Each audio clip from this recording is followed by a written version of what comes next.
தேவீம் நமோ புத்தாய. புத்தரும் அவர் தம்மமும் நூல் வாசிப்பில் இரண்டாம் பாகம்.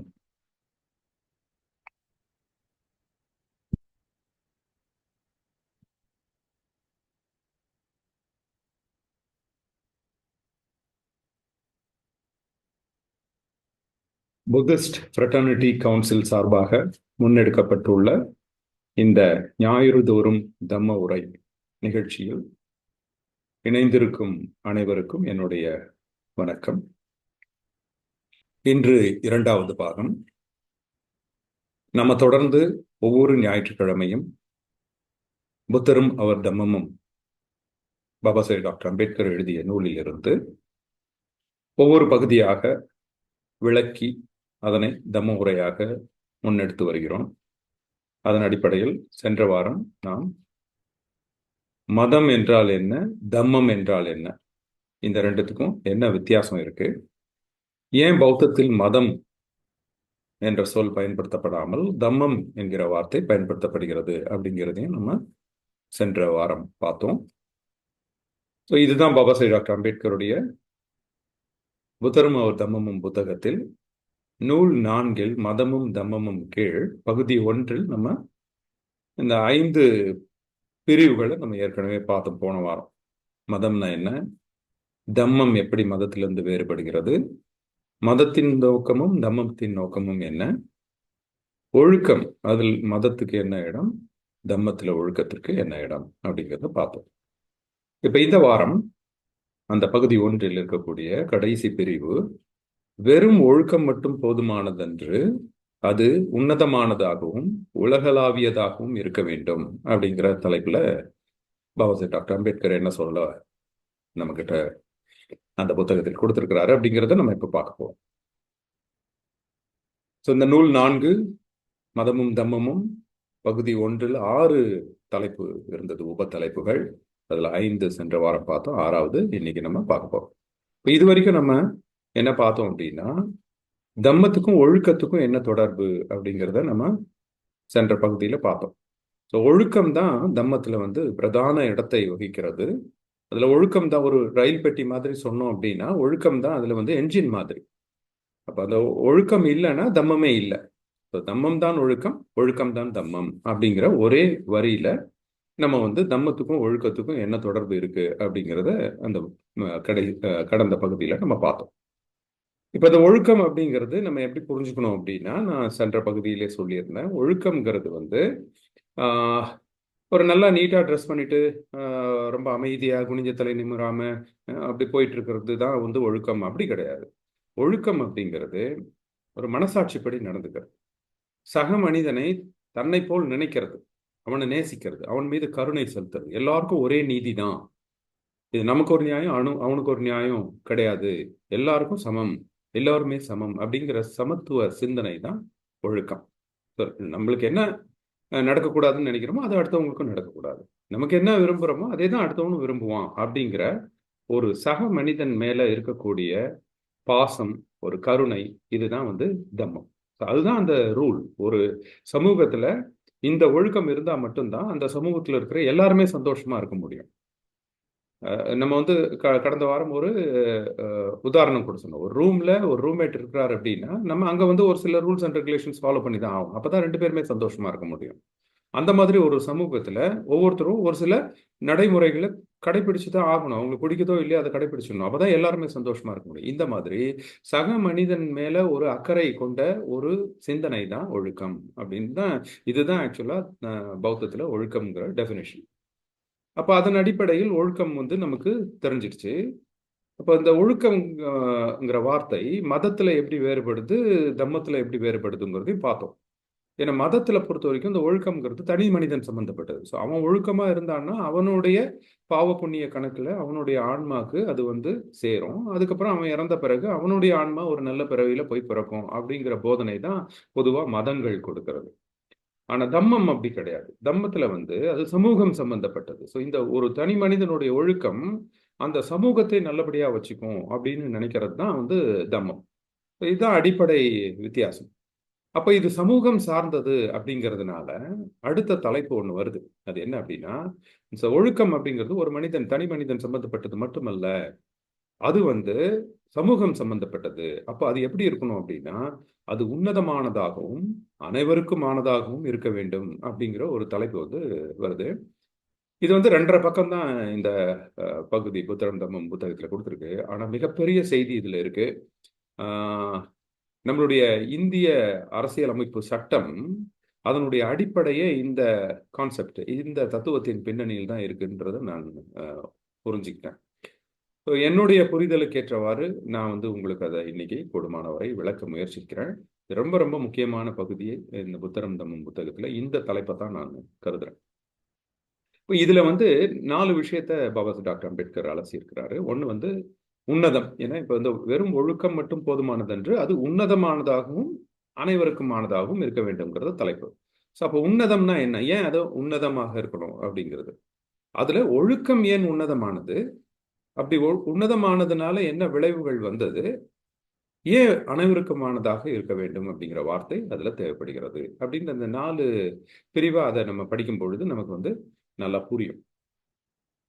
உன்னதம் அப்படின்னா என்ன? எப்போ ஒரு பொருள் உன்னதமாகிறது? அதாவது உன்னதம்னா பவித்ரா. பவித்ரான்னா அது மேல வந்து ஒரு ஆ, மரியாதை கலந்த, பயம் கலந்த ஒரு சேக்ரெட், அதாவது ஒரு உன்னதத்தன்மை அது மேல புகுத்தப்படுகிறது. அப்பனா அதை வந்து மீறக்கூடாது.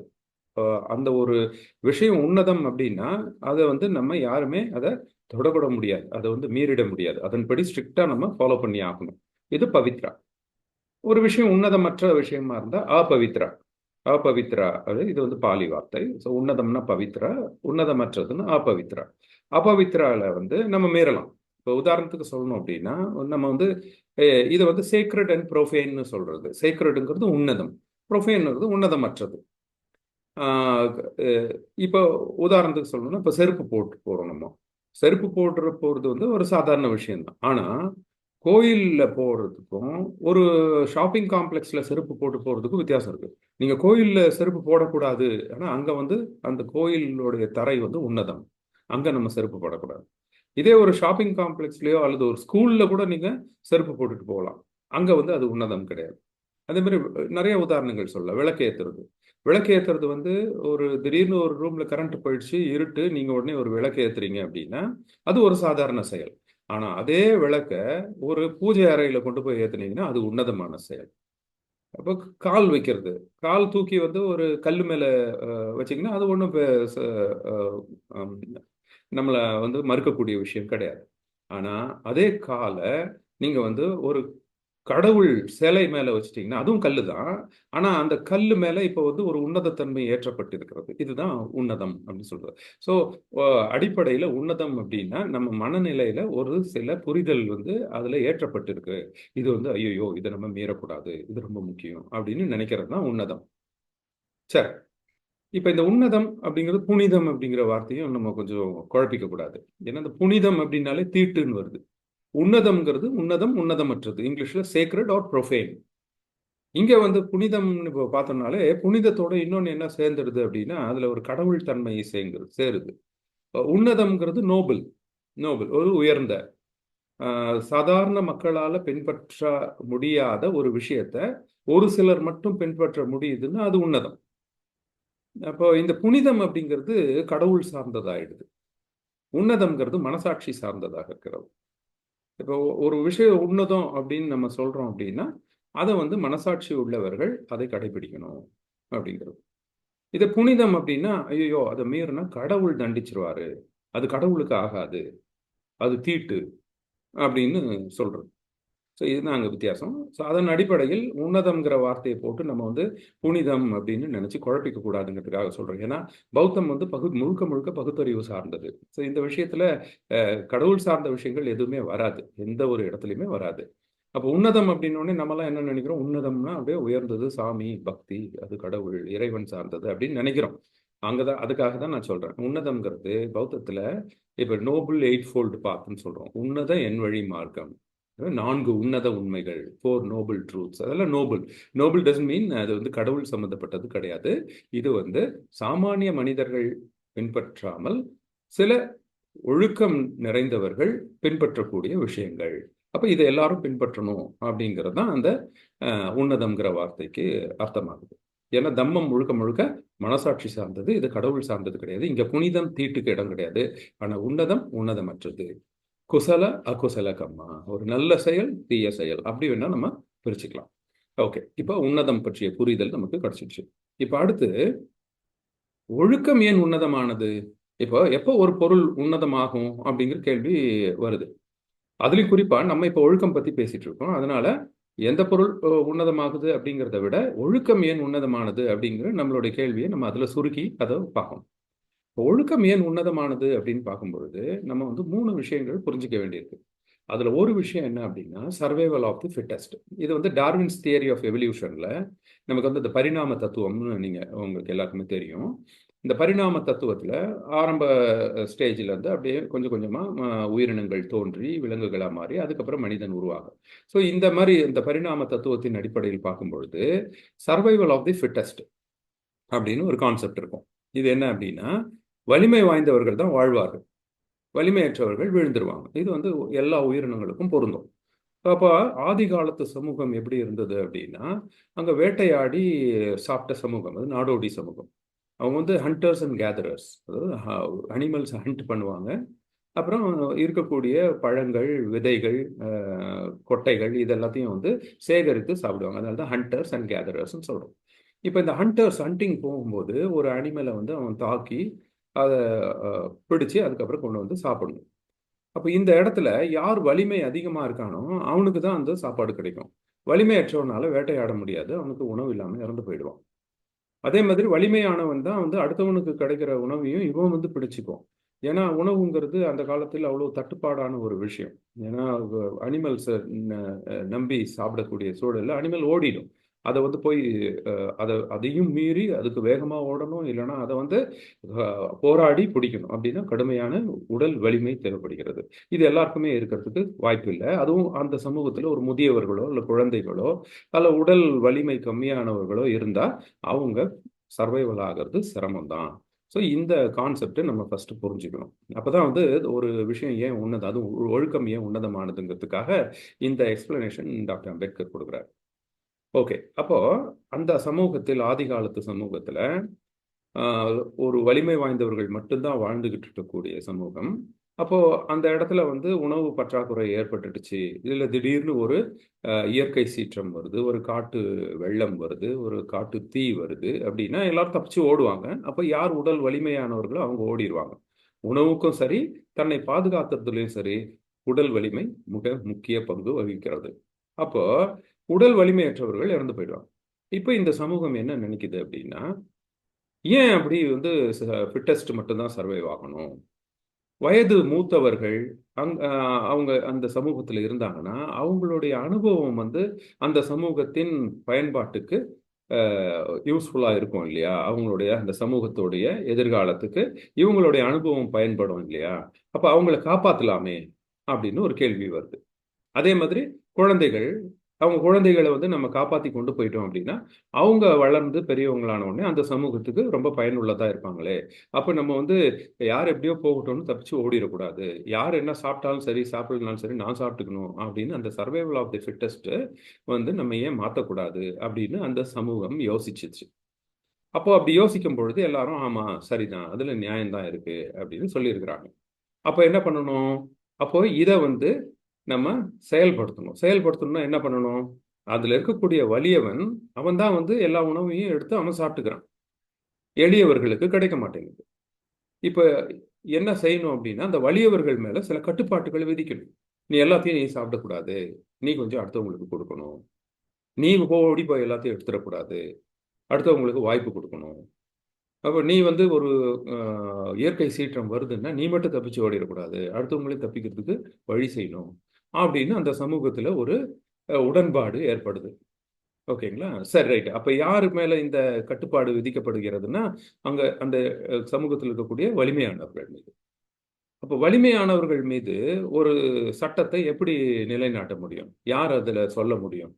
அந்த சமூக தலைவனே இருந்தா கூட அவன் வயசானவனா இருந்தா நீ என்னை தூக்கிட்டு தான் ஓடணும், ஒரு காட்டு வெள்ளம் வந்துச்சுன்னா என்னை தூக்கிட்டு ஓடு அப்படின்னு எப்படி சொல்ல முடியும்? அங்க இருக்கக்கூடிய முதியவர்கள் நீங்க எல்லாரும் என்னை தூக்கிட்டு தான் ஓடணும் அப்படின்னு சொல்ல முடியாது. எளியவர்கள் போய் வலியவர்களை பார்த்து உணவு நீ மட்டும் சாப்பிடக்கூடாது, எனக்கு கொடுத்துட்டு தான் சாப்பிடணும்னு எப்படி சொல்ல முடியும்?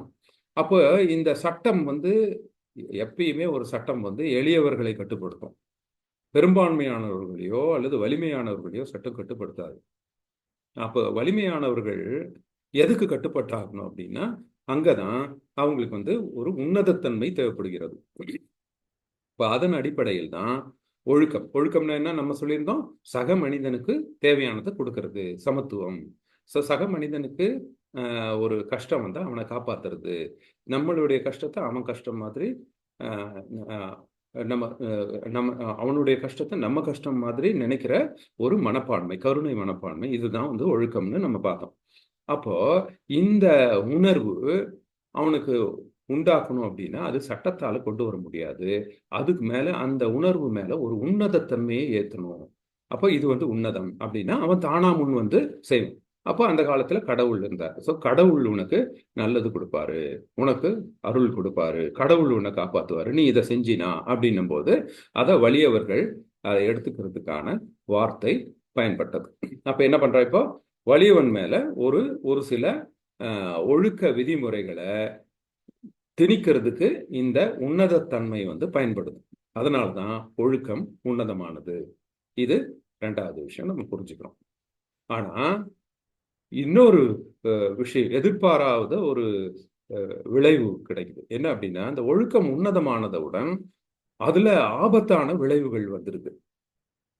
ஐயோ, ஒழுக்கத்தை நம்ம வந்து இவங்க இந்த வலியவர்கள் மேல ஒரு உன்னதத்தன்மை கொடுத்து அது அவங்க தான் கடைபிடிக்கணும், உன்னதமானவர்கள் கடைபிடிக்கக்கூடிய பண்பு, வலிமையானவர்கள் மட்டும் கடைபிடிக்கக்கூடிய பண்பு, இந்த வலிமையானவர்கள் இதை கடைபிடித்தா கடவுள் வந்து அவங்களுக்கு அருள் செய்வாரு அப்படின்னு ஒரு ஒழுக்கம் மேல ஒரு உன்னதத்தன்மையை ஏத்துறதுனால அந்த சமூகத்துல ஒரு சில தீய விளைவுகள் ஏற்பட்டுடுச்சு.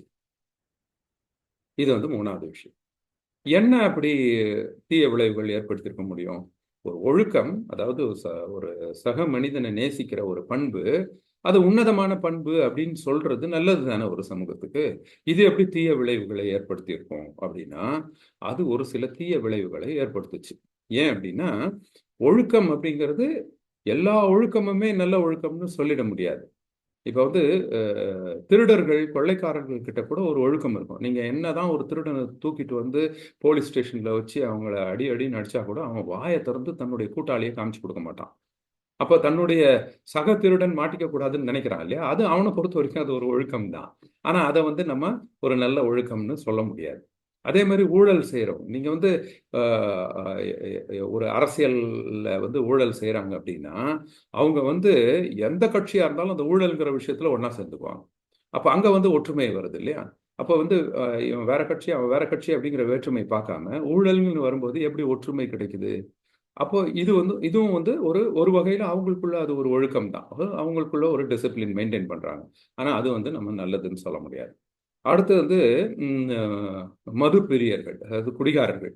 குடிகாரர்கள்னு சொல்லக்கூடாது, இப்ப மது பிரியர்கள்னு சொல்றதுனால அந்த வார்த்தையை பயன்படுத்துறேன். இப்போ ட்ரிங்க்ஸ் குடிக்கிறவனுங்க அவங்களுக்குள்ள ஒரு ஒழுக்கம் இருக்கும். இப்போ ஒரு உண்மை சம்பவம் நடந்தது திருச்சியில. ஒரு டாஸ்மாக் எதிரில் ரெண்டு பேர் சண்டை போட்டு இருந்திருக்காங்க. இந்த சண்டை போட்டு இருந்த உடனே மலேசியா வந்து ஒருத்தர் வந்திருக்கிறார். அவர் வந்து ஒரு இந்தியர், மலேசியா வாழ் இந்தியர். அவரும் அவங்க ஒய்ஃபும் காரில் வந்திருக்காங்க. டாஸ்மாக் எதிரில் சண்டை போட்டுட்டு இருக்கவே இவர் காரை ஓரமாக நிறுத்திட்டார். இவர் என்ன நினைச்சாரோ பாவம், இவருடைய நல்ல எண்ணம், ஐயோ ரெண்டு பேர் சண்டை போட்டுக்கிறாங்களே, போய் அவங்கள விலக்கி விடலான்னு சொல்லிட்டு அங்கே போய் அவங்கள வந்து அடிச்சுக்காதீங்கப்பான்னு விளக்கியிருக்காரு. இவர் விளக்குன உடனே குடிகாரங்க ரெண்டு பேரும் ஒன்றா சேர்ந்துக்கிட்டானுங்க. நீ யார் என்ன வந்து எங்களை வந்து விரட்டுறது? நாங்கள் அடிச்சுக்குவோம், நாங்கள் விளையாடிக்குவோம், இதை பற்றி நீ கேட்கறதுக்கு யாருன்னு அவங்க நடந்த வாக்குவாதத்தில் ஒருத்தன் பியர் பாட்டில் எடுத்து அவர் மண்டையில் அடிச்சு விட்டான், மலேசியக்கார மண்டையில் அடிச்சு அவர் அங்கேயே கீழே விழுந்து அப்புறம் ஜிஹெச்சுக்கு தூக்கிட்டு போயிட்டு ஜிஹெச்சில் இறந்தே போயிட்டாரு அவர். இது உண்மை சம்பவம், திருச்சியில் நடந்தது. அப்போ இங்கே அந்த மது பிரியர்கள் ரெண்டு பேரும் வந்து ஒற்றுமையோட தான் செயல்பட்டிருக்காங்க. சக மது பிரியன் வந்து இன்னொருத்த மூணாவது நபர் வந்து திட்டுறானே அப்படின்னு அவனுக்கு வந்து உடனே ஒரு பாசம் வந்துச்சு பாருங்க, ஒரு கருணை வந்துச்சு பாருங்க சக குடிகாரன் கிட்ட. அது ஒரு ஒழுக்கம் தான். ஏன்னா சக மனிதனை நேசிப்பது தான் ஒழுக்கம் அப்படிங்கிற டெஃபினேஷன். இப்போ இவங்க கூட தான் சக மனிதனை நேசிக்கிறான், சக குடிகாரனை நேசிக்கிறான், சக ஊழல்வாதியை நேசிக்கிறான், சக திருடனை நேசிக்கிறான். இதே மாதிரி தான் வந்து ஒரு துறை, இப்போ ஒரு டிபார்ட்மெண்ட் எடுத்துக்கோங்க வச்சுக்கோங்களேன். ஒரு குறிப்பிட்ட ஒரு டிபார்ட்மெண்ட்ல ஏதோ ஒரு தவறு நடக்குது அப்படின்னா, அங்க இருக்கக்கூடிய அந்த அதிகாரிகள் அதை மூடி மறைக்க தான் பார்ப்பாங்க. ஏன்னா வெளியே தெரிஞ்சுச்சுன்னா நம்ம டிபார்ட்மெண்ட்டுக்கே கெட்ட பேரு. இது நம்ம நிறைய பார்க்குறோம். அப்போ டிபார்ட்மெண்ட்டுக்கே கெட்ட பேர் வந்துடும், அதனால மூடி மறை. அப்போ அந்த துறையில் இருக்கிறவங்க கிட்ட ஒரு ஒழுக்கம் இருக்கு, சக டிபார்ட்மெண்ட் ஆள் மேல ஒரு பாசம் இருக்கு, கருணை இருக்கு, தப்புனாலும் மறைக்கணுங்கிறது. ஸோ அப்போ இது வந்து இதுவும் ஒரு ஒழுக்கம் தானே. இதே மாதிரி தான் நம்ம வந்து ஒரே ஜாதியில இருக்கிறோம், இவன் நம்ம ஆளு, அவன் பண்ணா தப்பு கிடையாது அப்படின்ற அந்த மனப்பான்மை வருது. இதுதான் அந்த சமூகத்துல வருது. அப்ப இந்த ஒழுக்கம் எல்லாம் நல்ல ஒழுக்கம்னு சொல்லிட முடியுமா? அப்போ இதெல்லாம் நமக்கே தெரியுது, இந்த இந்த மாதிரி ஒழுக்கம் இது நல்ல ஒழுக்கம் கிடையாது அப்படின்னு. அப்போ ஒழுக்கம் எப்போ சமூக விரோதமான செயல் ஆகுது அப்படின்னா, குழு அமைப்பு கொண்ட ஒரு சமூகத்துல குழுநல போக்கோடு இருக்கும் ஒழுக்கம் சமூக விரோதமாகிறது. அவன் குரூப்ல இருக்கிறவங்க மட்டும் காப்பாற்றணும். அப்ப என்ன ஆச்சு, அந்த ஆதி காலத்துல வலிமையானவர்கள் மீது இந்த சட்டத்தை கொண்டு வரும் பொழுது அவன் என்ன பண்றான், தன்னுடைய குழுக்கள்ல இருக்கிறவங்களை மட்டும்தான் அவன் காப்பாற்ற முயற்சி செய்யறான். அடுத்த குழுவை வந்து அவன் காப்பாத்துறது இல்லை. ஏன்னா அந்த குழுவில் இருக்கக்கூடிய அந்த வலிமையானவர்களுக்கு மட்டும்தான் அது உன்னதமானது. அப்போ வலிமையானவர்கள் மட்டும் இது தனக்கு மட்டும் உரிய பண்பான்னு நினைக்கிறான். அப்ப என்ன பண்றான், அவன் வந்து அந்த குழுவில் இருக்கிறவங்களை மட்டும்தான் காப்பாத்துறான். ஸோ இது குழு மனப்பான்மையோட ஒழுக்கம் வந்து பின்பற்றப்படுகிறது. அடுத்தவங்க குழுவில் இருக்கும்போது இவன் அதனுடைய ரெஸ்பான்சிபிலிட்டி எடுத்துக்கிறது இல்லை. அப்ப அடுத்த குழுவில் இருக்கிறவங்க சமயத்தில் என்ன பண்ணுவான், அடுத்த குழுவில் இருக்கிறவனையும் தாக்கி அவனுக்கு கிடைக்க வேண்டிய உணவையும் பறிச்சு கொண்டு வந்து தன் குழுக்கு கொடுக்குறான். அதை வந்து அவன் ஒழுக்கம்னு நினைக்கிறான். ஏன், தன் குழுவில் இருக்கிறவங்கள சக மனிதர்களை நேசிக்கிறது ஒழுக்கம்னு அவனுக்கு அங்க போதிக்கப்பட்டிருக்கு. அப்ப என்ன பண்றான், அவன் அடுத்த குழுவில் இருக்கிறவனை அடித்து எடுத்துட்டு வரான். ஸோ முதல்ல சர்வைவல் ஆஃப் தி ஃபிட்டஸ்ட் தத்துவம் இருந்தப்ப கூட எல்லா குழுக்கள்ல இருந்தவனும் அவன் வலிமைக்கு ஏற்ற மாதிரி சாப்பிட்டுக்கிட்டு தப்பிச்சு ஓடிட்டான். ஆனா இந்த குழு மனப்பான்மை கொண்ட ஒழுக்கம் வர வர என்ன ஆயிடுச்சுன்னா, ஒவ்வொரு குழுக்கள் இடையிலும் போட்டி வந்து சண்டை வர ஆரம்பிச்சது. இப்ப இந்த இடத்துல வந்து ஒரு குழுக்காக அடுத்த குழுவை மொத்தமா அழிக்க வேண்டிய ஒரு சூழல் கூட உருவாயிடுச்சு. இப்படிதான் ஒழுக்கம் அப்படிங்கிறது உன்னதமான உடனே அந்த சமூகத்துக்கு அது ஒரு விரோதமான செயலா மாறிடுச்சு இந்த ஒரு பரிணாம வளர்ச்சியில. அப்ப இதனால என்ன விளைவுகள் வருது? ஸோ அப்போ ஒண்ணு வந்து ஒரு விளைவு வந்து அந்த ஒழுக்கம் உன்னதமானதாக்கின உடனே அது வந்து குழு அமைப்பு இருந்த ஒரு சமூகத்துல அது வந்து குழுநல போக்கோடு செயல்பட ஆரம்பிச்சது. சரி, இப்ப குழுநல போக்கோடு செயல்பட ஆரம்பிக்கும் போது அந்த சமூகத்துக்கு என்ன பிரச்சனை அப்படின்னா, அந்த சமூக அமைப்புல ஒரு சில சமூக விரோத குழுக்கள், அது ஒரு சில குழுக்கள் இருக்கிறவங்க மட்டும் அவன் வந்து அடுத்தவனை அடித்து தன்னோட குழுவை காப்பாற்றணும்னு நினைச்சிட்டான்னா போச்சு. அந்த என்டையர் சமூகத்துல ஒரு ஒரு குழுவும் ஒவ்வொன்றும் அடிச்சுக்கும். அப்போ இந்த சமூகத்துல என்ன ஆகும்னா, குழுக்கள் வந்து ஒன்று சேரவே முடியாது. ஒவ்வொன்றும் ஒவ்வொரு குழுமா இருக்கும்.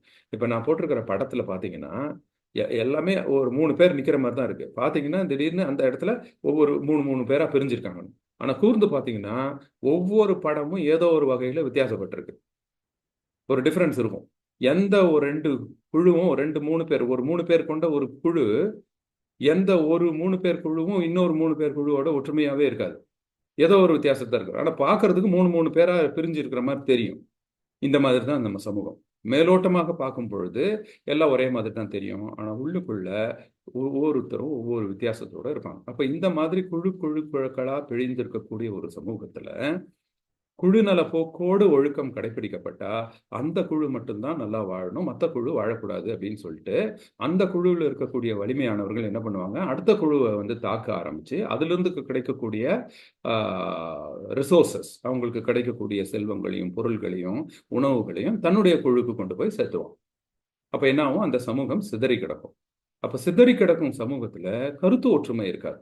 ஏன்னா ஒவ்வொருத்தருக்கும் ஒரு ஒரு நியாயம் இருக்கும். அந்த குழுவில் இருக்கிறவன் அவன் செய்யறது நியாயம்னு நினைக்கிறான். அடுத்த குழுவில் இருக்கிற வலிமையானவன் தன் குழுவை பாதுகாக்கிறதுக்கு தான் செய்யறது நியாயம்னு நினைக்கிறான். ஆனா 2 பேரும் மோதிக்கிறாங்க. அப்ப என்ன ஆகுது அப்படின்னா, அந்த குழுக்கள்லே வலிமையான குழுக்கள், வலிமை கம்மியான குழுக்கள்னு உருவாயிடுது. முதல்ல என்னாச்சு, அந்த சமூகத்திலே வலிமையானவர்கள் வலிமையற்றவர்கள்னு பிரிஞ்சிருந்தது. அதுல சர்வைவல் ஆஃப் தி ஃபிட்டஸ்ட் போனாங்க. அதை மாத்துறதுக்கு இந்த அமைப்பு கொண்டு வந்தா இப்ப என்ன ஆயிடுச்சுன்னா, அந்த சமூகத்துல வலிமையான குழுக்கள், வலிமை குறைந்த குழுக்கள் அப்படின்னு குழுவா நிறைய வலிமைகள் வித்தியாசப்பட்டு நிறைய குழுவினர் உருவாக்கப்பட்டாங்க. இப்ப இந்த குழுவினர் உருவாக்கப்பட்ட உடனே அந்த சமூகத்துல என்ன ஆகுதுன்னா ஏற்றத்தாழ்வுகள் வருது. அப்ப ஏற்றத்தாழ்வுகள் வரும்போது அது பாதிக்கப்படுற குழு தன்னுடைய நியாயத்தை எடுத்து சொல்லும்போது அது என்னதான் நியாயமா இருந்தா கூட வலிமையான குழு அதை நிராகரிச்சிடுது. உடனே நிராகரிச்ச உடனே பாதிக்கப்பட்ட குழு அதன் மேல போர் தொடுக்க கிளம்புது. அப்போ இந்த சமூகத்துல சண்டைகள், சச்சரவுகள், மோதல்கள் தான் தொடர்ந்து இருந்துகிட்டே இருக்கும். இது வந்து ரெண்டாவது பாதிப்பு. ஒரு ஒழுக்கம் உன்னதமானதுனால வந்த விளைவு இதெல்லாம். 2. மூணாவது என்ன அப்படின்னா, தனி மனித முன்னேற்றம் ஒரு கேள்விக்குறி ஆயிடுது. அதாவது வலியவர்கள் மட்டுமே வாழும் அமைப்பு, அது வந்து சர்வைவல் ஆஃப் தி ஃபிட்டஸ்ட்.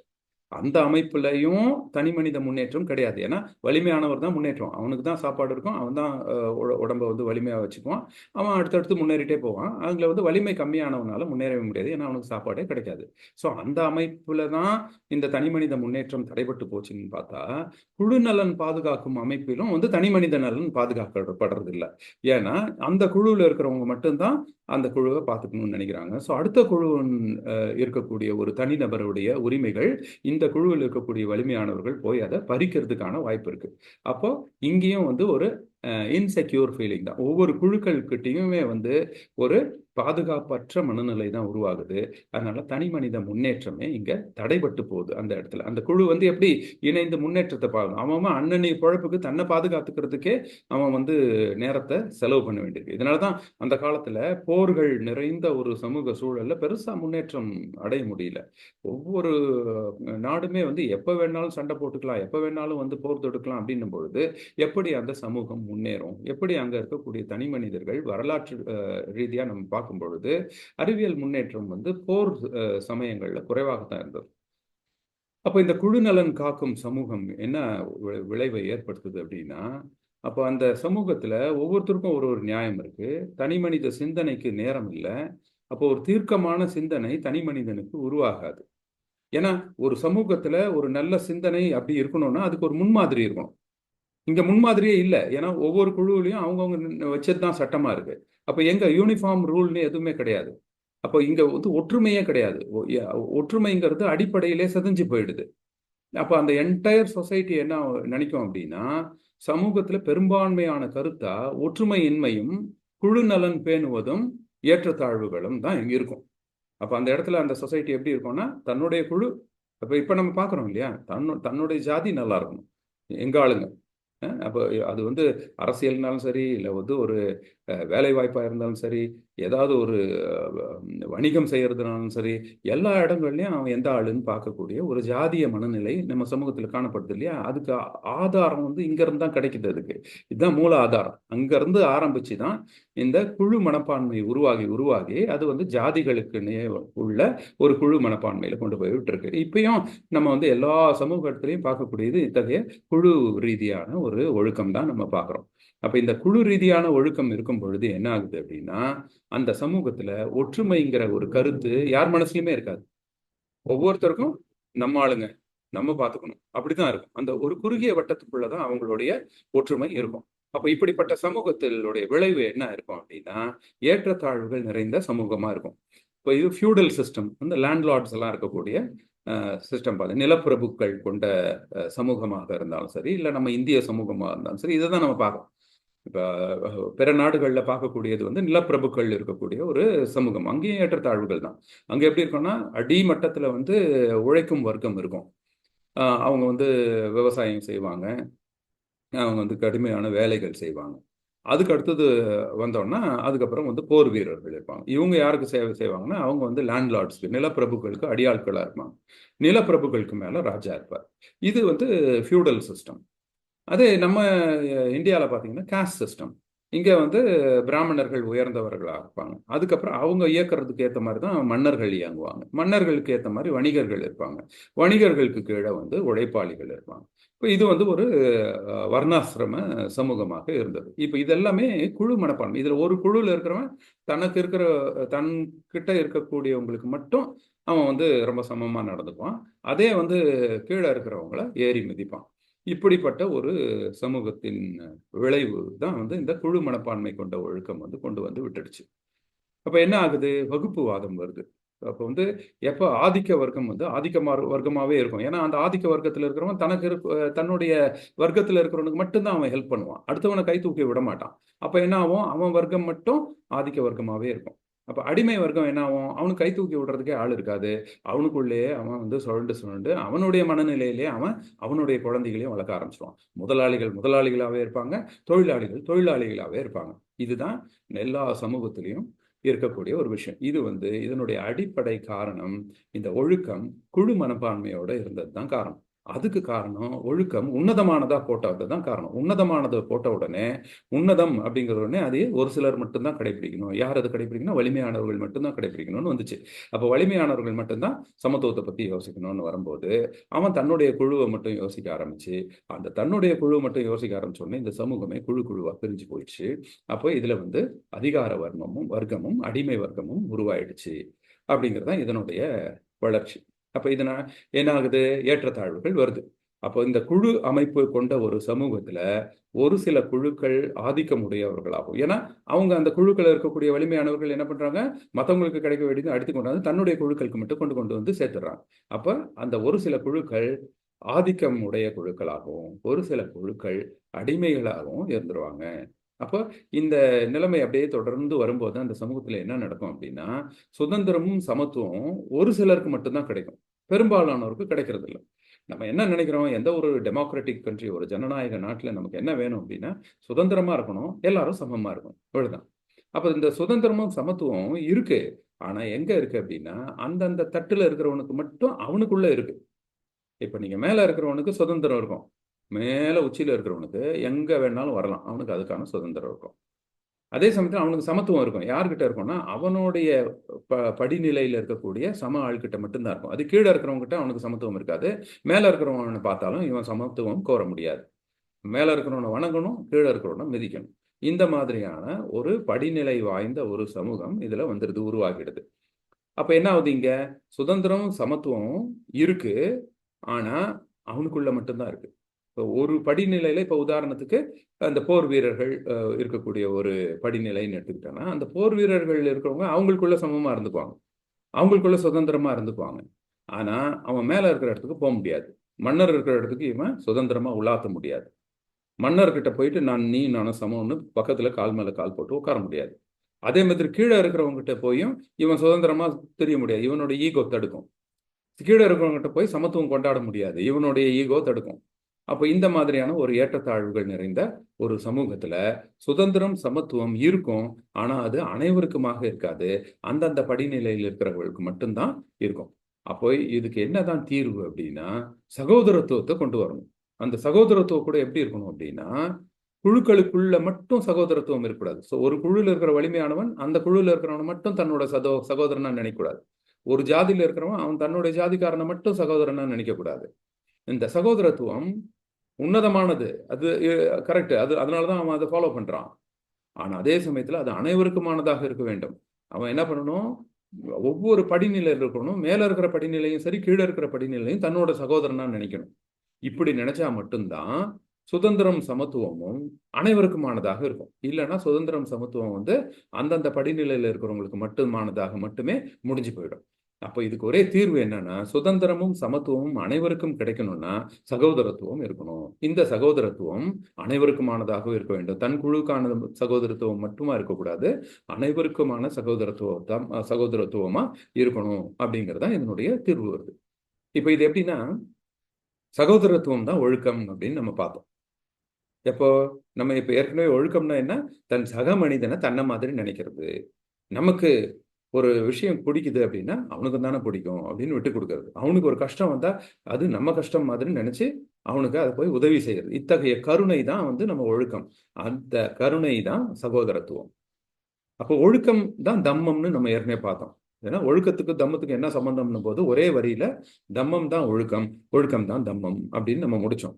அப்ப அப்படின்னா என்ன ஆகுது? சகோதரத்துவம் தான் ஒழுக்கம், ஒழுக்கம் தான் தம்மம் அப்படின்னா சகோதரத்துவம் தான் தம்மம் அப்படின்னு முடிஞ்சிட்டு. இது வந்து டிரான்சிட்டிவ் ப்ராப்பர்ட்டி ஆஃப் ஈக்குவாலிட்டின்னு சொல்லுவாங்க. அதாவது x is equal to y, அப்புறம் x is equal to z அப்படின்னா y is equal to z ஆட்டோமேட்டிக்கா. ஸோ அந்த மாதிரி சகோதரத்துவம் இஸ் ஈக்குவல் டு ஒழுக்கம் அப்படின்னு எடுத்துக்கிட்டீங்கன்னா, ஒழுக்கம் இஸ் ஈக்குவல் டு தம்மம்னு எடுத்துக்கிட்டீங்கன்னா, சகோதரத்துவம் இஸ் ஈக்குவல் டு தம்மம். அப்போ சகோதரத்துவம் தான் தம்மம். இப்போ நம்ம என்ன பண்ணணும்? சகோதரத்துவம் வந்து உன்னதமானதா இருக்கணும். அப்படின்னா என்ன? ஒழுக்கமும் உன்னதமானதா இருக்கும். தம்மம் உன்னதமானது. சகோதரத்துவம் அனைவருக்குமானதாக இருக்க வேண்டும். ஏன்னா அப்பதான் அந்த சமூகத்துல சுதந்திரமும் சமத்துவமும் எல்லாருக்கும் இருக்க முடியும். அப்ப என்ன ஆகும்? அப்போ ஒழுக்கம், அதுதானே சகோதரத்துவம். அந்த ஒழுக்கம் உன்னதமானதாகவும் அனைவருக்குமானதாகவும் இருக்க வேண்டும் அப்படின்னு இந்த பகுதி நிறைவு செய்யுது. அப்ப அல்டிமேட்டா நம்ம இதுல புரிஞ்சுக்கிறது என்ன அப்படின்னா, ஒரு சமூகத்துல சுதந்திரமும் சமத்துவமும் எல்லாருக்கும் கிடைக்கணும்னா அங்க சகோதரத்துவம் இருக்கணும், அதுவும் எல்லாருக்குமானதாக இருக்கணும். அதைத்தான் ஒழுக்கம்னு சொல்றோம். அதுதான் தம்மம்னு சொல்றோம். அப்போ ஒழுக்கம் உன்னதமானதாகவும் அனைவருக்குமானதாகவும் இருக்க வேண்டும். இப்ப இந்த ஒழுக்கம்ங்கிறது சகோதரத்துவம்னு கொண்டாந்து முடிச்சிச்சு இந்த பிரிவு. இப்ப இப்படிதான் நம்மளுடைய புரிதல் இருக்கு. இப்ப நம்ம போன பகுதியில ஒண்ணு பார்த்தோம். அதாவது கடவுள் சார்ந்த ஒரு மதத்துல ஒழுக்கத்துக்கு எங்க இடம் இருக்குன்னா, ஒழுக்கத்துக்கு ஒரு ரயில் பெட்டி மாதிரி தான் இடம் இருக்கு. அங்க அதுக்கு மிக முக்கியமான அவசியம் கிடையாது அப்படின்னு பார்த்தோம். ஏன் அப்படின்னா, இந்த மதம் சார்ந்த கடவுள் சார்ந்த ஒரு மதத்துல மனிதனுக்கும் கடவுளுக்கும் இடையேயான உறவு முறை தான் இருக்கும். இப்ப மனிதனுக்கும் கடவுளுக்கும் ஒரு உறவு முறையை மையப்படுத்துற ஒரு அமைப்புல சகோதரத்துவத்துக்கு எப்படி இடம் இருக்கும்? ஏன்னா சகோதரத்துவம்ங்கிறது சக மனிதனை இன்னொருத்தனை நமக்கு சமமா பார்க்கறது தான் சகோதரத்துவம். யாராவது மனுஷன் கடவுளை போய் நமக்கு சமமா பார்ப்பாங்களா? கடவுள்கிட்ட போய் நான் சகோதரன்னு நினைச்சுக்க தோணுமா? இருக்காது. அங்க பக்தி தான்.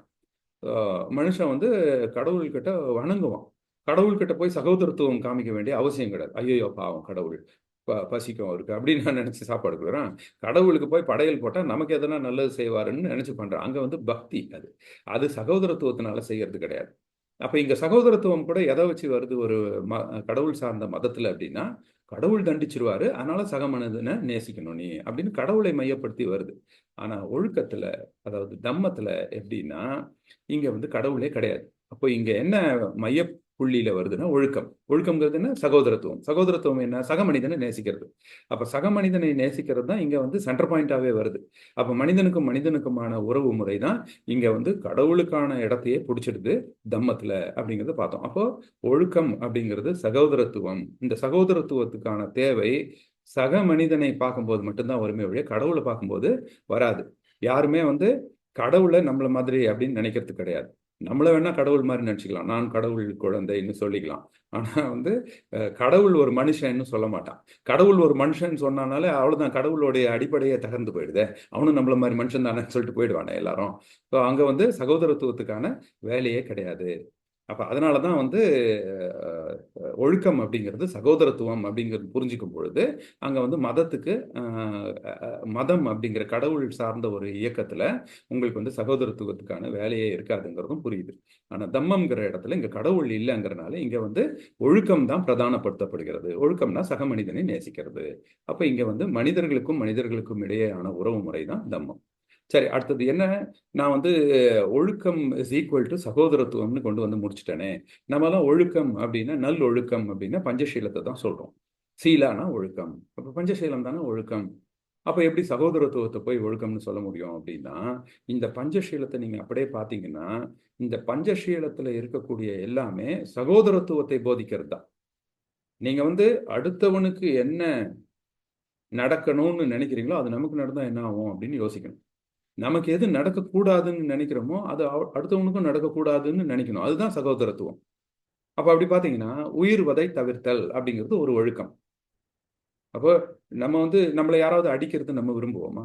அப்ப அதே மாதிரிதான் அடுத்தவங்களையும் அடிக்கக்கூடாது. அது ஒரு சகோதரத்துவம். நம்ம வீட்டுல இருக்கிற யாரையாவது அடுத்தவன் அடிச்சா நம்ம பார்த்துட்டு சும்மா இருப்போமா? அதே மாதிரிதான் அடுத்தவங்க வீட்டுல இருக்கிறவங்களையும் யாரையும் அடிக்கக்கூடாது. இப்ப நம்ம பொருளை யாராவது திருடிட்டாங்கன்னா நமக்கு சந்தோஷமா இருக்குமா? இருக்காது. அதே மாதிரிதான் அப்ப அடுத்தவங்க பொருளையும் திருடக்கூடாது. நம்ம வீட்டுல இருக்கிற நம்ம பிள்ளைங்களை யாராவது போய் பாலியல் பலாத்காரம் பண்ணிட்டா நம்ம விரும்புவோமா? அப்ப அதே மாதிரிதான் அடுத்தவங்க வீட்டுல இருக்கிறவங்களையும் நம்ம பாலியல் ரீதியாக துன்புறுத்தக்கூடாது. நம்ம கிட்ட எவனா பொய் சொன்னோம்னா நமக்கு பிடிக்குமா? நமக்கு கோவம் வரும் இல்லையா? அப்ப அதே மாதிரிதான் அடுத்தவங்க கிட்டயும் பொய் சொல்லக்கூடாது. நம்ம கிட்ட யாராவது போதை அடிச்சுட்டு நம்ம சொல்றதே கேட்காம நம்ம கிட்ட தாறுமாறா நடந்துக்கிட்டு எந்த ஒரு கட்டுப்பாடும் இல்லாம எல்லை மீறிட்டு இருந்தான்னா நம்ம ஒத்துக்குவோமா? அதே மாதிரிதான் போதைப் பொருட்களை பயன்படுத்தி நம்ம அடுத்தவங்க கிட்ட நடந்துக்க கூடாது. இந்த சமூகத்துல நம்ம ஒரு இடைஞ்சலா இருக்கக்கூடாது அப்படின்னு இது எல்லாமே சகோதரத்துவத்தை மையப்படுத்தின விஷயங்களா தான் இருக்கு இங்க எல்லாமே. ஏன்னா வந்து ஒரு கதை கூட சொல்லுவாங்க இல்லையா, அதாவது போதைப் பொருள் எடுத்துக்கிட்டா போச்சு அவ்வளவுதான், அந்த சமூகத்துல எந்த கண்ட்ரோலும் இருக்க முடியாது, அவன் எல்லா தப்புமே பண்ணிடுவான். ஒரு படகுல வந்து நிறைய பேர் போயிட்டு இருக்கிறாங்க கடல்ல. அப்போ வந்து ஒரு பெரிய அலை வந்து அந்த படகு கவிழ போகுது. படகு கவிழ போது அந்த இடத்துல வந்து ஒரு அஹ், துறவி வந்து உட்கார்ந்துருக்கிறாரு. அப்போ அங்க வந்து ஒரு அசரீரி வருது. இந்த படகு கவிழாம தடுக்கணும்னா அந்த துறவி வந்து ஒரு தப்பு செய்யணும். என்ன தப்பு அப்படின்னா அவருக்கு வந்து ஆப்ஷன் கொடுக்குறாங்க. ஒன்று வந்து அங்கே ஒரு மது பாட்டில் இருக்கு, அதை எடுத்து குடிக்கலாம். இல்லைன்னா வந்து அங்கே ஒரு பெண் இருக்கு, அந்த பெண் கிட்ட வந்து தவறாக நடந்துக்கணும். இல்லைன்னா அங்கே ஒரு குழந்தை இருக்கு, அந்த குழந்தைய கழுத்து திருவி தூக்கி கடல்ல போட்டுடணும். இது மூணுல ஏதாவது ஒன்று பண்ணா அந்த வந்து அவனுக்கு அஹ், அந்த படகை வந்து கவிழ்றதுல இருந்து நிறுத்திடலாம் அப்படின்னு. அப்போ அங்கே இருக்கிற ஆட்கள் எல்லாமே துறவி கிட்ட பார்த்து, ஐயோ செய்யுங்க சீக்கிரம் ஏதாவது செஞ்சு படகு கவிழ்றது நிறுத்துங்க அப்படின்னு சொல்லும்போது, என்ன பண்ணணும்னு நினைச்சிருப்பாரு அவரு. குழந்தையே கொல்லக்கூடாது, பெண் கிட்ட தப்பா நடந்துக்கூடாது, சரி மது தானே அது பாட்டு குடிச்சிட்டு போவோம் அப்படின்னு சொல்லிட்டு அவர் அதை எடுத்து குடிச்ச உடனே அவருடைய மனநிலை வேற மாதிரி போய் அவர் உடனே அந்த பெண் கிட்ட வந்து ஒரு காம செயலையும் செஞ்சிடறாரு. அந்த குழந்தை அழுத உடனே அதை திருவி தூக்கி கடல்லையே வீசிடுறாரு. எல்லா தப்புமே நடந்துருது. அந்த மாதிரி ஒரு கதை சொல்லுவான். இது எதுக்கு அப்படின்னா, போதைப் பொருள் எடுத்துக்கிறது வந்து நம்மளுடைய எல்லா கட்டுப்பாட்டையும் மீறிடும். அங்க சகோதரத்துவம்ங்கிற ஒரு சென்ஸே போயிடும். அதனால இந்த 5 விஷயங்களை தான் வந்து பஞ்சசீலம்னு சொல்றோம். இந்த ஒழுக்கம், இந்த ஒழுக்கம்ங்கிறது அடிப்படையில் சகோதரத்துவத்தை போதிக்கக்கூடிய விஷயம் தான். அடிப்படையில் பார்த்தீங்கன்னா சகோதரத்துவம், எவன் ஒருத்தனுக்கு சகோதரத்துவம் இருக்கோ அவன் பஞ்சசீலத்தை பின்பற்றிட்டு இருப்பான். சகோதரத்துவம் இல்லை அப்படின்னா பஞ்சசீலத்தை பின்பற்ற முடியாது. அப்போ பஞ்சசீலம்ங்கிறது ஒழுக்கம் அப்படின்னு நம்ம நினைச்சோம்னா அந்த ஒழுக்கம் தான் சகோதரத்துவம். அதைத்தான் பாபா சாஹேப் டாக்டர் அம்பேத்கர் இந்த பகுதியில ஒழுக்கம் உன்னதமானதாகவும் அனைவருக்குமானதாகவும் இருக்க வேண்டும். வெறும் ஒழுக்கம் மட்டும் போதுமானது அன்று. அது வந்து உன்னதமானதா இருக்கணும். உன்னதமானதா இருக்கணும்னா அது வந்து எல்லாரும் பின்பற்ற தாமே முன் வருவாங்க. வலியவர்களும் பின்பற்ற வரும். அது சட்டமா போட்டீங்கன்னா அது வெறும் எளியவர்களை கட்டுப்படுத்துற விஷயம் ஆயிடும். அதை வந்து ஒரு கோட்பாடாக இருக்கணும். அப்போ அதனாலதான் அதை உன்னதமானதா வைக்கணும். ஆனா உன்னதமானதமா வச்சுட்டு அது குழு மனப்பான்மையோட தான் குழுக்குள்ள மட்டும் அவன் உன்னதமா இருந்தான்னா அது பத்தாது. அது அனைவருக்குமானதாக இருக்க வேண்டும். அதுக்கு பேர் தான் சகோதரத்துவம். இந்த சகோதரத்துவம் மட்டும் இருந்துச்சு அப்படின்னா அப்போ அந்த சமூகம் சமத்துவத்தையும் சுதந்திரத்தையும் அனுபவிக்கும் அப்படின்னு சொல்றாரு. இப்ப இந்திய நாட்டுல நம்ம வந்து இதை அப்படியே பாக்குறது எங்கன்னா நம்மளுடைய வர்ணாசிரம சிஸ்டத்திலேயே ஜாதி அமைப்புலையும் பார்க்கறோம். இங்க ஒரு ஜாதி மேல இருக்கும், ஒரு ஜாதி கீழே இருக்கும். அந்த ஜாதிக்குள்ள இருக்கிறவங்களுக்கு அந்த ஜாதியில் இருக்கிறவனுக்கு மட்டும் சுதந்திரம் இருக்கும், சமத்துவம் இருக்கும், சகோதரத்துவம் இருக்கும். அவன் ஒழுக்கத்தை தான் இப்ப இருக்கிறான். அந்த ஜாதிக்குள்ள மட்டும் ஒழுக்கம் இருக்கும். அப்ப என்ன ஆகுது, நல்ல கொழுத்து இருக்கக்கூடிய ஜாதிகள் ஒரு சிலர் இருப்பாங்க, வறுமையில வாடிக்கிட்டு இருக்க ஒரு ஜாதி இருப்பாங்க. இது ஆண்டாண்டு காலமா 1000 வருடங்களாக இதே மாதிரி தான் தொடரும். இது வந்து மாறவே மாறாது. ஏன்னா அந்தந்த குழுவில் இருக்கிறவங்க அவங்களுக்குள்ள ஒழுக்கத்துல இருந்துக்கிறாங்க. அடுத்த குழுவில் இருக்கிறவங்க மேல சகோதரத்துவம் செய்ய கிடையாது. அப்ப அவனுடைய வாழ்க்கை தரத்தை முன்னேற்றத்துக்கு யாருமே முன் வர்றதும் கிடையாது. அப்போ இது வந்து சமத்துவமா கொண்டு வரணும் அப்படின்னு பாபா சாஹேப் டாக்டர் அம்பேத்கர் ஈகாலிட்டேரியன் சொசைட்டி, ஒரு சமத்துவமான ஒரு சமூகத்தை விரும்பிதான் கான்ஸ்டிடியூஷனை எழுதுறார். என்ன, நம்மளுடைய அரசியலமைப்பு சட்டத்துல ஜஸ்டிஸ், ஜஸ்டிஸ் ஃபார் ஆல், எல்லாருக்குமான சமநீதி, அதுதான் ஒழுக்கம். சுதந்திரம், சமத்துவம், சகோதரத்துவம் மூணுமே இருக்கணும் அப்படிங்கிறார். அப்ப ஆனா இந்த 3 விஷயத்தையும் சுதந்திரம், சமத்துவம், சகோதரத்துவம் இது மூணுமே அரசியலமைப்பு சட்டத்துல கொண்டு வரார். இங்க ஏன் அந்த சகோதரத்துவம் முக்கியம் பெறுதுன்னா, இப்ப இந்த 3 வார்த்தைகள்ல சுதந்திரம், சமத்துவம், சகோதரத்துவம், இந்த 3ல எது ரொம்ப முக்கியம் அப்படின்னு கேட்டீங்கன்னா சகோதரத்துவம் தான். சகோதரத்துவம் இருந்துச்சுனாலே சமத்துவமும் சுதந்திரமும் எல்லாருக்குமே கிடைச்சிடும். அப்ப இந்த சகோதரத்துவம் தான் ஒழுக்கம், இந்த ஒழுக்கம் தான் தம்மம். அதனாலதான் பாபா சாஹேப் டாக்டர் அம்பேத்கர் 1950 வந்து அவருடைய அரசியலமைப்பு சட்டத்தை எழுதிட்டா கூட 1956 6 வருஷம் கழிச்சு பௌத்தத்தை முன்னெடுக்கிறார். ஏன்னா இந்த பௌத்தம் தான் வந்து ஒழுக்கத்தை சொல்லுது, தம்மம். அந்த ஒழுக்கம் தான் சகோதரத்துவம். அந்த சகோதரத்துவம் தான் நம்ம அரசியலமைப்பு சட்டத்தில் இருக்கக்கூடிய சுதந்திரத்தையும் சமத்துவத்தையும் அனைவருக்குமானதாக மாற்றி அனைவருக்குமான சமநீதியை கொடுக்க போகுது. அப்போ அரசியலமைப்பு சட்டத்தை எழுதினவர் எதுக்காக பௌத்தத்தை நோக்கி வரணும் அப்படின்னா, இதை வந்து பாபா சாஹேப் டாக்டர் அம்பேத்கருடைய அனிலேஷன் ஆஃப் காஸ்ட், ஜாதியை அழித்தொழிப்பது எப்படி அப்படிங்கிற புத்தகத்துல இதை வந்து மேற்கோள் காட்டியிருப்பார். ஃபெர்டினண்ட் லசால் அப்படிங்கிறவர் ஒரு ஜெர்மன் புரட்சியாளர். இப்ப ஜெர்மன்ல வந்து ஒரு மிலிட்ரி ரெவல்யூஷன் நடக்குது, ராணுவ புரட்சி. அங்க இருக்கக்கூடிய மன்னர் ஆட்சியை அகற்றிட்டு ஜனநாயக ஆட்சியை கொண்டு வர்றதுக்காக ராணுவ புரட்சி நடக்குது. அந்த இராணுவ புரட்சியில வந்து ஃபர்டினண்ட் லசால் வந்து தலைமை தாங்கி அங்க இருக்கக்கூடிய புரட்சி வீரர்கள் கிட்ட பேசுறாரு. அவர் என்ன சொல்றாரு அப்படின்னா, ஒருவேளை நம்ம இதுல ஜெயிச்சு நம்ம இந்த நாட்டுக்கு ஒரு அரசியலமைப்பு சட்டத்தை எழுத வேண்டிய ஒரு சூழல் வந்ததுன்னா, ஒண்ணு மட்டும் நல்லா ஞாபகம் வச்சுக்கோங்க. நீங்க எழுதக்கூடிய அந்த அரசியலமைப்பு சட்டத்துல நீங்க என்ன எழுதுறீங்களோ, அது இந்த நாட்டோடைய பெரும்பான்மை சமூகத்தில் இருக்கிறவங்களுடைய சிந்தனையோட ஒத்துப்போச்சுன்னா மட்டும்தான் அந்த அரசியலமைப்பு சட்டம் செயல்படும். இல்லைன்னா அது செயல்படாது. அதாவது the actual constitution of a country has its existence only in the actual condition of force which exists in the country. அதாவது அந்த சமூகத்துல பெரும்பான்மையான மக்கள் கிட்ட என்ன சிந்தனை இருக்கோ அந்த சிந்தனையும் உங்க அரசியலமைப்பு சட்டமும் ஒத்து போச்சுன்னா மட்டும்தான் அது செயல்படும். அப்ப hence political constitutions have a value and permanence only when they accurately express those conditions of forces which exist in practice within a society. அந்த சமூகத்துல யதார்த்தமா இயல்பாக நடைமுறையில என்ன ஒரு கருத்து பெரும்பான்மையான கருத்தா இருக்குதோ அந்த கருத்து உங்க அரசியலமைப்பு சட்டத்திலையும் இருந்துச்சுன்னா உங்க அரசியலமைப்பு சட்டம் வேலை செய்யும். அதனால நம்ம நினைக்கிற மாதிரி நம்மளுடைய சமத்துவத்தை நம்ம அந்த போர் வீரர்கள் மத்தியில மட்டும் யோசிச்சா பத்தாது. இந்த நாட்டில் இருக்கக்கூடிய அனைத்து வணிகர்கள், அரசியல் அதிகாரிகள், பொதுமக்கள், சாமானியர்கள் எல்லார்கிட்டையும் போய் இந்த சமத்துவ கருத்தை விதைக்கணும் நீங்க அப்படின்னு சொல்றார். அதுக்காக அவர் சொல்ல வர்றார். அப்ப இதை ஏன் பாபா சாஹேப் டாக்டர் அம்பேத்கர் இங்க கோட் பண்றாரு அப்படின்னா, நம்ம நாட்டுல இருக்கக்கூடிய கருத்து பெரும்பான்மையான கருத்து எப்படி இருக்கு சமூகத்துல? ஏற்றத்தாழ்வுகள் இருக்கக்கூடிய சமூகமா தான் இருக்கு.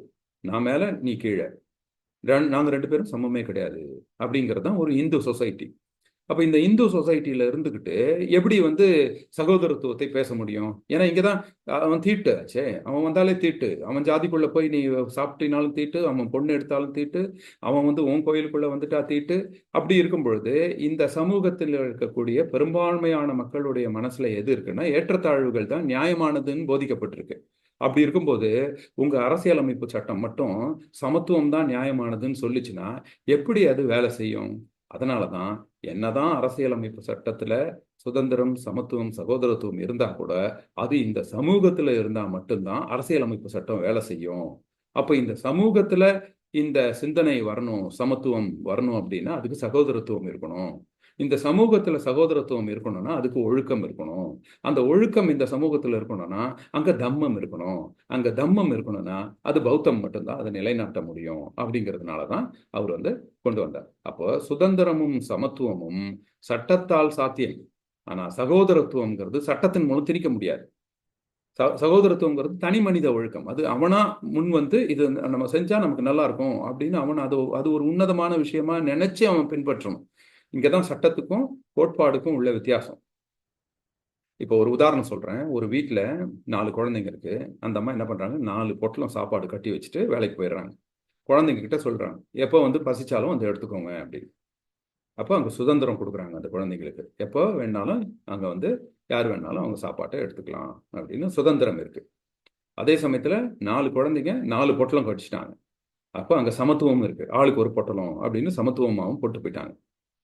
ஆனா சகோதரத்துவம்ங்கிறது எப்போ வரும் அப்படின்னா, இப்ப வந்து அங்க வருது, அந்த குழந்தைங்க வந்து சாப்பிட வராங்க. வரும்போது ஒரு குழந்தைக்கு பாப்பாவுக்கு ரொம்ப பசிக்குது, அதனால என் சாப்பாட்டை பாதி நான் இப்போ இது கொடுக்குறேன் அப்படின்னு சொல்லி அந்த பையன் சகோதரன் கொடுக்குறான்னு வச்சுங்க, அது சகோதரத்துவம். ஐயோயோ இன்னைக்கு பாப்பாவுக்கு உடம்பு சரியில்லை, அதனால வந்து நம்ம பார்த்துக்கணும், நம்ம சாப்பாட்டையும் பாப்பாவுக்கு கொடுக்கணும், பாப்பா வந்து இன்னைக்கு ரொம்ப டயர்டா இருக்கு அப்படின்னு சொல்லி ஷேர் பண்றான் பாருங்க, அது சகோதரத்துவம்.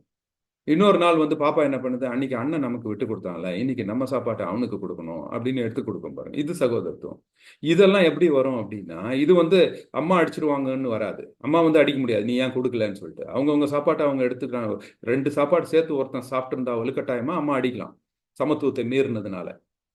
அவங்க தான் அங்க சுதந்திரமும் சமத்துவம் கொடுத்துட்டு போயிருக்காங்க. ஆனா சகோதரத்துவம் எப்படி வரும்னா அவங்கவுங்க மனசுல இருந்து தான் வரும்.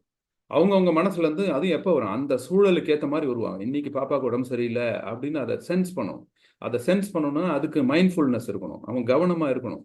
அந்த கவனம் தன்னுடைய மனசுக்குள்ள போகணும், அவனுடைய கருணை உணர்வு அங்க தூண்டணும்.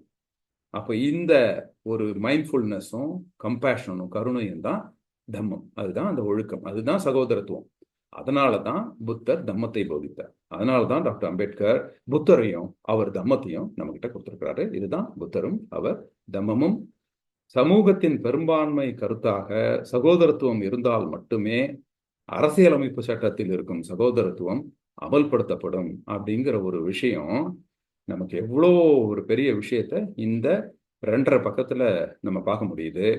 அதனால்தான் இந்த சமூகத்துல ஒடுக்கப்பட்டவர்கள் இல்ல, ஏழைகள் இல்ல, தலித்துகள் இல்ல, அனைத்து தரப்பினருமே தம்மத்தை பின்பற்றும். தம்மம்னா என்ன? ஒழுக்கம். ஒழுக்கம்னா என்ன? சகோதரத்துவம்.